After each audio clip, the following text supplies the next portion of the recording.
The most common pattern that I've seen after interviewing hundreds, 300, 400, 500 world-class performers at this point is that at least 80% have some type of mindfulness or meditation practice. And if you are like... Hearing these words 2 years ago is what changed everything for me. Dwelling in my room, feeling overwhelmed with anxiety on a daily basis while feeling insecure and confused with where I was going, I was seeking any solutions on how to deal with it. Finding motivation from the video and aspiring for mental clarity and for high performance, I began to delve into the sphere of mindfulness meditation. If you're comfortable, close your eyes and then take a few deep breaths. It started as 5 minutes per day, to 10 minutes per day, to 20 minutes per day, to 1 hour a day, before finally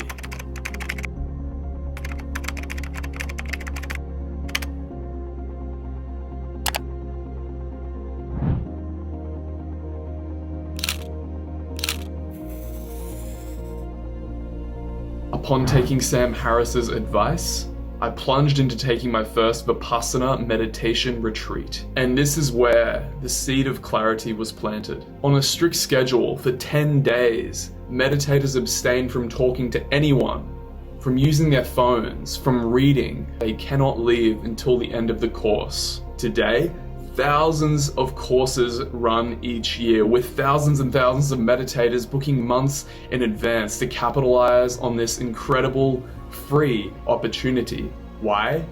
Because you're here to come face to face with the number one thing that causes suffering in your life: yourself.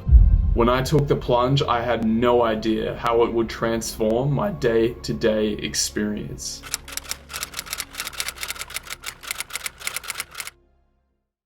Now, anyone who has real experience with meditation knows that there's something to be discovered there that they were missing, and it's something that most people are still missing. Meditation is generally marketed in the West as some sort of tool that an executive might have in his tool belt, that he can take out to perform better, to feel less anxiety and make better decisions. Now, this is awesome, and it certainly is true, but what if I told you that this is actually quite a mundane realization and really is only the tip of the iceberg of where meditation can take you? And after my first retreat, I certainly reaped some of these benefits after sitting hundreds and maybe thousands of hours on the cushion of meditating. Particularly, my relationship to anxiety changed dramatically, and I started to have more compassion for myself and other people. Getting a more intimate understanding of my own mind by sitting on retreat made me realize that how my mind was operating and how other people's minds are operating. And a lot of the time when we act with anger, with anxiety, with sadness, it's out of ignorance. Recently, I found myself in really unfamiliar territory, in a really scary situation. And what it was is I found myself in a room of 20 people, and we were practicing our public speaking skills. I was at an event called Toastmasters, where basically you are really challenged and pushed to your limits to test your public speaking skills. And the way the night started was we were introduced with a warm-up round. And in this warm-up round, we were asked the question of, where do you see yourself in 5 years? And you work around the circle, person by person by person, until it gets closer and closer to you. And I was somewhere in the middle. And each person that went, I could feel my heart rate start to increase by 5 beats per minute. And each person was getting closer and closer and closer. Anxiety was increasing, heart rate was increasing, palms were sweating. And there were 2 people before me, and I was bordering on a panic attack. And it got to the second last guy before me, and he skipped his turn. So then the chick before me was straight up into it, and I was like, oh my God. But then I had a moment of clarity. I realized and brought my mindfulness training into practice. And this is remarkable because I was bordering a panic attack. I was non-operational almost, but I was able to create space with the mindfulness practice that I had learned. And I realized that it was an ephemeral passing sensation. It wasn't me, it's just playing itself out because the right conditions are presenting themselves. And then I stood up and I spoke like a boss. Like, I spoke with confidence, with radiance. Even though the fear and anxiety was there, I could still push through it nonetheless. And because of that, it was the most incredible thing I've done. It was really illuminating the power that mindfulness can have. And then that night I actually went on to do an impromptu speech as well. I willingly put my hand up for it, where they give you a topic to talk about for 2 minutes on the spot with no context. And I smashed it because I had this newfound inner confidence that mindfulness, I can hold these sorts of fearful experiences in my presence and not react to them.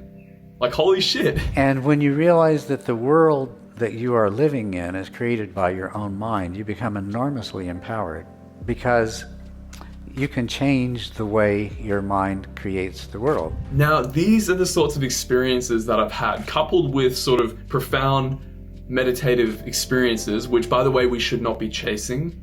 Meditation is not to chase experiences, but nonetheless, I think it quite naturally makes one want to look a bit deeper into the practice of meditation. By then turning to the wisdom of incredible teachers such as Culadasa, Joseph Goldstein, and Daniel M. Ingram, I started to uncover that, wow, there's entire pragmatic stages to practicing meditation with distinct landmarks on how you actually move from point A to point B and move down the spiritual path to progress to heightened stages of consciousness. This is really what happens when we become awakened, is it's a shift in the assumptions upon which the brain's processing of information is based. Now, while these models don't appeal to everyone, they certainly appeal to me. Coming from a scientific background of biomedical science, I always needed to have step-by-step process for it to make any sense. I didn't really buy into the whole woo-woo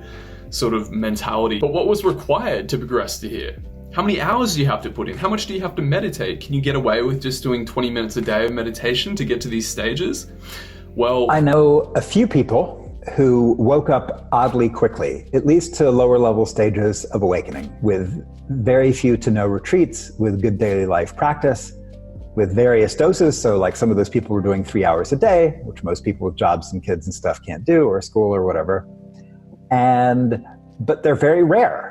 Most teachers will profess that if we really are serious about mindfulness and meditation and reaching heightened stages of consciousness, we need to go on retreat, and it is an essential part of the practice. While there are obviously tail ends to the distribution where some people can achieve these liberating insights and awakening of their mind through 20 minutes a day of meditation, but most of us need to take a gradualistic approach if we're serious about training the mind. Why?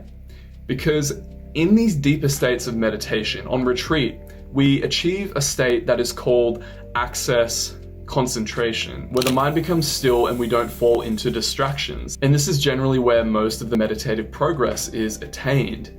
And retreats facilitate for this sort of environment. It's like we're going on to retreat with a loose aspiration of attaining a firmware upgrade to our consciousness. We have insights into things such as impermanence, that nothing lasts and it's a constantly changing series and flux of sensations and thoughts. Or dissatisfactoriness, that the reason that we suffer is because we cling to positive mental mind states and push away aversive mind states. Or the insight into non-self, which is entirely an illusion.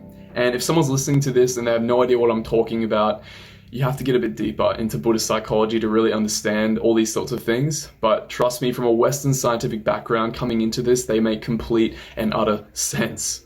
These are the sorts of insights that lead to inner peace of the highest kind, that the sorts of people like Yuval Noah Harari can test that is going to be one of the most important skills in our ever-changing world in the future. The best investment, I would say, is in emotional intelligence and in mental balance and these kinds of skills. I meditate every day. I do 2 hours of Vipassana meditation. I go every year for a long retreat of between 30 or 60 days of just observing what is happening in my own mind. Now, more than this as well, when we're on retreat, we train in not just wisdom and concentration, but also in morality. We learn to be of service to people, which is actually what I'm doing on this retreat. I'm being a server this time around, where you help facilitate the other meditators go through the course.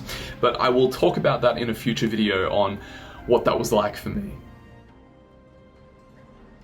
So, To summarize, I go on retreat because I've experienced firsthand profound benefits. I go on retreat because some of the wisest people in the world use meditation and Vipassana Meditation Retreats as an active part of their life. And I go on retreat because I know that I'm just at the beginning of the journey. I'm still early on the path and I've already had profound insights into the nature of my experience, and it's only just getting started. I could go on and on about how mindfulness has helped me be more compassionate, how it's helped me push through my fears, but this is why it's so exciting, because I know that I'm only just at the beginning. So guys, you've made it to the end of the video and I want to thank you for making it this far, but before you click off, I would really appreciate it if you could leave me a like. This helps the YouTube algorithm out to discover my channel. Of course, if you found value. If you didn't like it, dislike the video. And subscribe to the channel if you want more mindfulness videos like this one, and also leave me a comment. I would really appreciate that, guys. I'm always reading your comments, so I'm always excited and stoked to engage with you guys that are listening. Well guys, I'm actually off to do my third Vipassana Meditation Retreat now for 10 days, so I'll be back in about 2 weeks time with new content for you, and I'm really excited to continue doing this sort of stuff. So don't hesitate to subscribe, and I'll see you on the other side. Bye now.